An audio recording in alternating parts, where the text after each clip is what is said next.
Yo, Married at First Sight Australia Season 13, Episode 35. Hey, yo, this is the most heartbreaking episode of the entire season, hands down. Yo, I think it's the first time I've cried while watching a reality TV show, man. So, you know, in the last episode, right, everyone got to meet their alternative matches. In this episode, they get to watch that footage. Yo, imagine your partner going on a date with someone who experts have matched them up with. Experts have looked at what they find attractive, what they're into, their personality, their beliefs, and they line up with this person. In an alternate reality, this person is your partner's person. This is your partner's soulmate, bro. And you get to watch the footage. You see your partner flirting. You see the micro expressions. Maybe you see him looking at that person in a way that they don't look at you. Imagine that, man. Imagine. And yo, in this episode, two of our favorite couples break up. They break up. It's brutal. Let's talk about it. Married at First Sight Australia. Kylie Minogue, Hugh Jackman, Iggy Azalea. We got singles whose dating life's been a failure. Let's meet them. We got Rachel. We got Steven. We got Alissa, David, Julia. We got Chris and Grace and Juliet. Another Chris and Rachel, Gia. We got Becca, Rebecca, Filip and Stella, Brooke, Mela, Luke, Joel.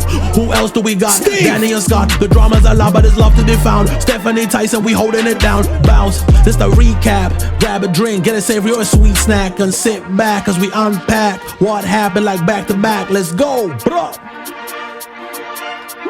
Alright, let's jump right into it, man. The couples get their iPad thingies. They get to watch how their partners carry themselves at the alternative matches meetup, right? The first couple to check out the footage is Alissa and David. And right from the jump, David's a little nervous. He's a little nervous because he doesn't know how Alissa was moving. But she's like, yo, it's all good. No regrets, right? She's like, life is all about networking. That's what this was. Just a little bit of networking. They go into separate rooms, right? And they press play. Now, Alissa sees what we saw, right? David spent a couple of minutes at the table and then he was like, yo, I can't do it. I'm strapped. I'm a married man.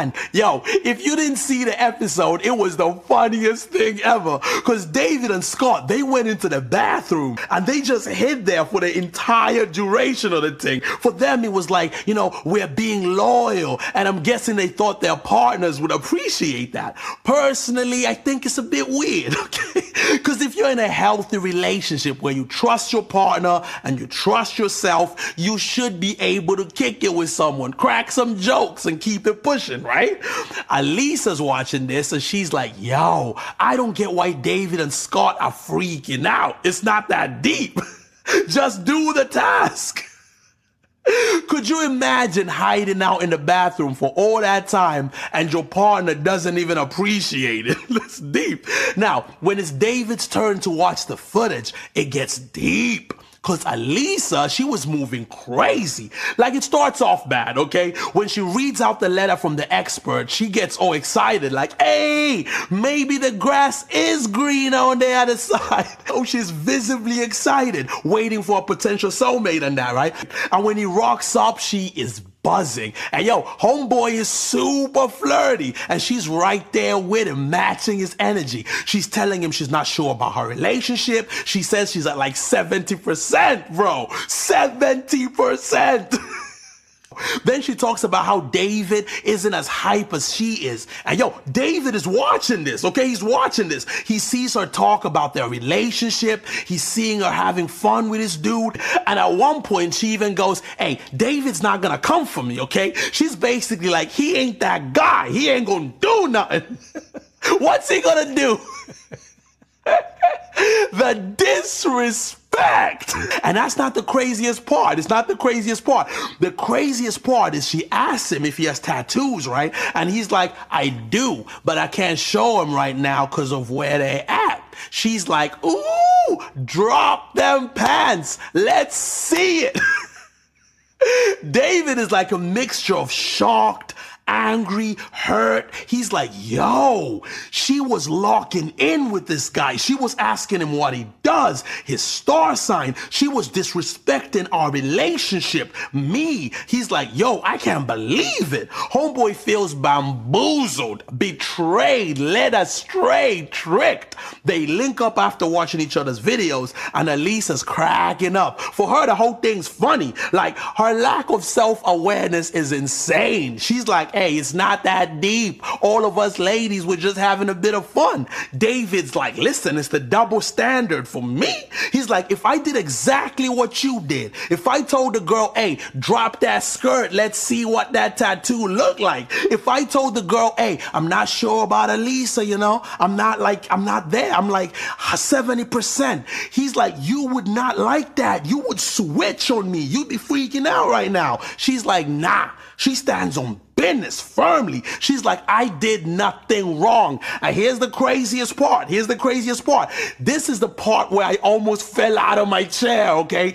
David goes, watching that video, it's like you were trying to get to know this guy. Like you were interested in him. He goes, tell me this, Alissa, tell me this. Did you guys exchange numbers or social media info? She goes, yeah, actually, he sent me a friend request and I accepted. David's like, yo, he's like, I'm hurting right now. He walks away trying to cool off, right? Trying to de-escalate the whole thing. And she just flips it. She flips on him, does up a Uno reverse card, and she gets angry at him. Like, you've been wasting my time. You threw me under the bus at the commitment ceremony, which he did not. David, with the calmness of a saint, goes, all I wanted was for you to recognize that I'm hurt. She claps back like, yeah, now you know how it feels. Hurt people hurt people. Okay, just to be clear, she's comparing him sitting in front of the experts, saying Alissa said I was a weak man. Something that she did say about him, okay? She's comparing that moment because he threw her under the bus. She's comparing it to the way she acted with her potential match. Make it make sense. David dips out, understandably. He's like, I'm done. I deserve better. And you know what? You do, bro. You do deserve better. He takes off his ring. She runs after him and dashes her ring at him like, yeah, I'm done. You wasted my time. It was crazy. All right, then we check in on Gia and Scott. Now, I'm guessing Gia's low-key freaking out about Scott watching the footage of how she behaved at the alternative matches thing, because she's like, I'm leaving. This experiment is all too much. I'm done with it. She's packed her bags and everything. Scott's like, hey, if you're leaving, I'm coming with you. Let's walk off into the sunset together, right? Like, he's not 100% happy about it, because it's like, it's only a couple of days left. When they link up at this bar for like a final date thing, he tries to talk some sense into her, like, yo, we've made it this far. Just hang in there a little longer. She's like, nah, I'm done. We see her marching out the bar. Scott runs after her. She calls an Uber and dips. Scott goes back to the apartment and he finds Gia's ring on the kitchen counter, and he looks devastated, like he doesn't understand, like what's going on. Of course, we know Wagwan, we know what's up, and she's trying to get out of there before he gets to see that footage. You ain't slick, Gia, I see you. We check in on Bec and Danny, and they watch each other's footage. We all know what Danny got up to, okay? He was a little over the top, he had a lot of fun, but he didn't really cross any lines. He didn't say anything bad about Bec or their relationship. Bec, on the other hand, she made fun of the shirts Danny be wearing. She spoke about their love life, you know, the lack of action. The crazy thing is, there's a lot of things she said that Danny could bring up and, you know, go, hey, you crossed the line. But for some reason, he decides to focus on the whole Gia thing. So basically, Gia's dude was coming on strong, okay, crazy strong. And he gave her his number, right? And she was like, no, I don't want it. And Bec was like, hey, give me the number. I'll give it to her later.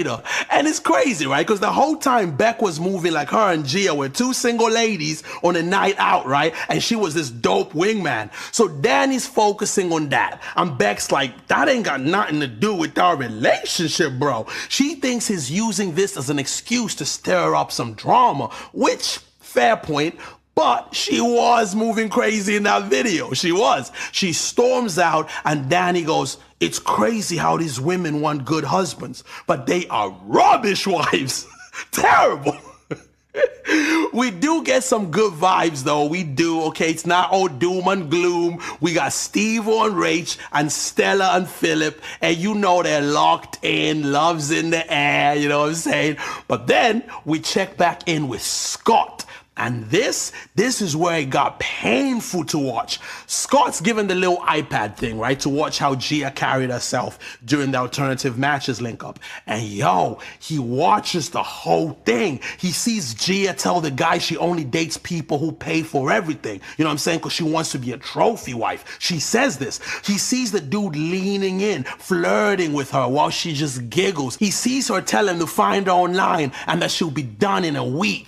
He sees Bec get the number for Gia. He sees everything and it breaks him. For real, he's legit crying, bro. Like he's falling apart right in front of our eyes. You can see the pain in his eyes. You can hear it in his voice when he goes, she played me. For 3 months, she used me. She used my money. She used my life. She just ruined me. He goes, yo, this always happens to me. It always happens to me with everyone. He's like, the more money I make, the more I get used. He's like, never, never again. I'm not gonna let this happen again. It was so intense, like just raw, pure sadness. Like, yo, regardless of how you feel about Scott, man, it was hard watching that. Like, no one deserves to get their heart broken like that, man. Nobody. Shout out to the cameraman and the producers and that, because they captured the moment, right, without jumping in or nothing. I couldn't do it. Couldn't be me. I have the same reaction when I'm watching like a nature documentary, right? I'm like, forget the circle of life. I'd be in there chasing away the predators, like, shoo, shoo. I would put that camera down and give Scott the biggest hug. Like, it's all right, big man. It's gonna be all right. It's gonna be all right. You know what I'm saying? So, that was the episode. Thank you guys so much for watching. Please give the video a like. If you haven't subscribed, please do. I appreciate you. I'll be back with the next joint. Till then, you take care of yourself, fam, because I love you.